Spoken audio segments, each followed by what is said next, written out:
আপোনালোকে জানে যে সিঙ্গাপুৰত জুবিন গাৰ্গৰ এটা বিশেষ পৰিস্থিতিত মৃত্যু হয় আমাক সিঙ্গাপুৰ হাই কমিশনে জুবিন গাৰ্গৰ ডেথ সাৰ্টিফিকেটখন পঠাই দিছে আৰু ডেথৰ কাৰণ তেওঁলোকে ড্ৰাউনিং বুলি কৈছে but this is not postmortem report postmortem report is different and death certificate is different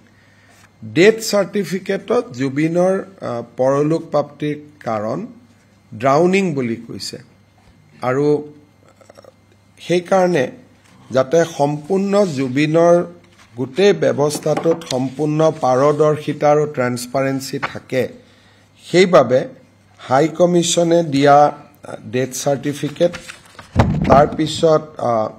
Singapore গভৰ্ণমেণ্টে দিয়া ডেথ সাৰ্টিফিকেট গোটেইখিনি মই আপোনালোকৰ বাবে আগবঢ়াই দিছো আপোনালোকে এইখিনি নিজস্ব সংবাদ মাধ্যমত আপোনালোকে ৰাখিব পাৰিব বা ফাৰ্ডাৰ ৰেকৰ্ডৰ কাৰণে ৰাখিব পাৰিব আৰু আমি কাগজখিনি সিআইডি কো পঠাই দিম মুখ্য সচিবে আমাৰ সিঙ্গাপুৰৰ এম্বাসেডৰ লগত যোগাযোগ কৰি আছে যে আমি কিমান সোনকালে পোষ্টমৰ্টেম ৰিপৰ্টখন আমি আনিব পাৰো কাৰণ যিকোনো কথাত আগবাঢ়িবৰ কাৰণে PM report is very very important ভাৰতৰ গৃহমন্ত্ৰী অমিত শাহ ডাঙৰীয়াই আজি মোক দুবাৰ তিনিবাৰ ফোন কৰি আছে জুবিনৰ শেষকৃত্য বা তাৰ গোটেই ব্যৱস্থাটো সম্পৰ্কত আমি লোৱা ব্যৱস্থাৰ সম্পৰ্কত তেওঁ নিৰীক্ষণ আৰু পৰামৰ্শ দি আছে আৰু